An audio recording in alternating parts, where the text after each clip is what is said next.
আসসালামু আলাইকুম। আজকে দারুণ মজার একটি রেসিপি নিয়ে চলে আসলাম। আজকে রান্না করেছি ফুলকপি দিয়ে চিংড়ি মাছ। চলুন দেখে নেই আজকের রেসিপিটি। খুব সহজভাবে খুব মজার একটি রেসিপি। প্রথমে কড়াই বসিয়ে তেল দিয়ে দিলাম রান্নার জন্য। তারপর প্রয়োজন মতো পেঁয়াজ কুচি দিয়ে নেড়ে চেড়ে নিচ্ছে। পেঁয়াজটা ব্রাউন কালার হওয়া পর্যন্ত অপেক্ষা করছে। পেঁয়াজটা যখন হালকা ব্রাউন কালার হয়ে যাবে তখন এখানে মশলা দিয়ে দেব। এখন এখানে দিয়ে দেব রসুন বাটা, জিরা বাটা আর সামান্য পরিমাণে আদা বাটা। তারপর ভালোভাবে নেড়ে চেড়ে নেব। পেঁয়াজের সাথে মশলাটা খুব ভালোভাবে কষিয়ে নিতে হবে। যত সুন্দরভাবে কষানো হবে তত বেশি তরকারির স্বাদটা কিন্তু চলে আসবে।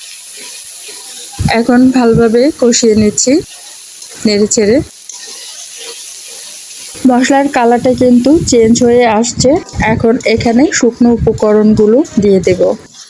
পেঁয়াজ ভাজার সময় এখানে কিন্তু লবণ দিয়ে দিয়েছি। লবণ দেওয়াটা স্কিপ হয়ে গিয়েছে, তার জন্য দুঃখিত। আপনারা স্বাদ মতো লবণ দিয়ে দিবেন এই সময়।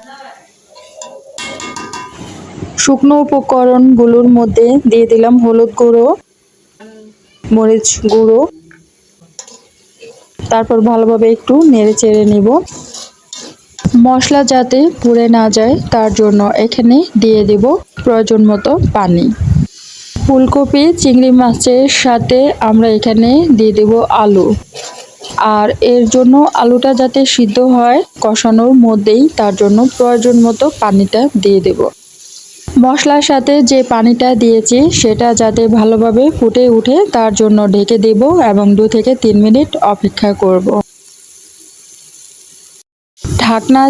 ঢাকনা কিন্তু তুলে নিয়েছি 2 থেকে 3 মিনিট পর। মশলাটা কিন্তু খুব ভালোভাবে ফুটে উঠেছে, তেল উপরে উঠে এসেছে। এই সময় আমরা আলুটা দিয়ে দিব এবং আলুটা 4 থেকে 5 মিনিট সিদ্ধ করে নেব ঢাকনা দিয়ে।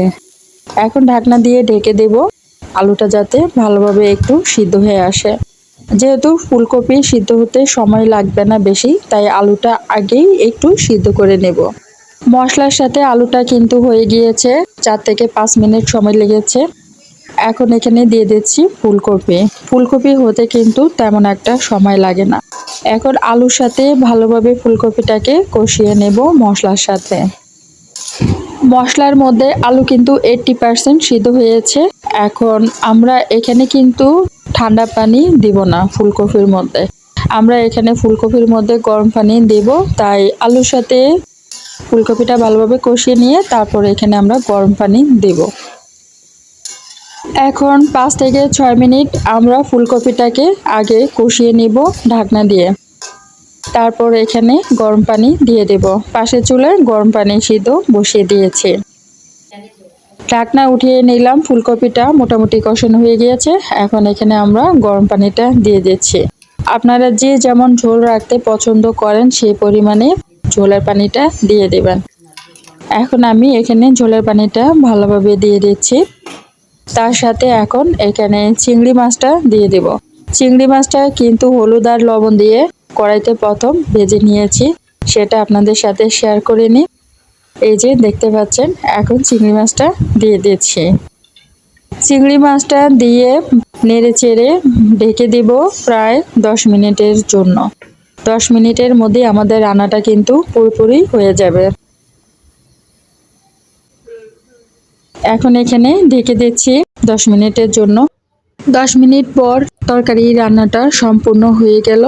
দেখতেই পাচ্ছেন খুব সুন্দর কালার এসেছে।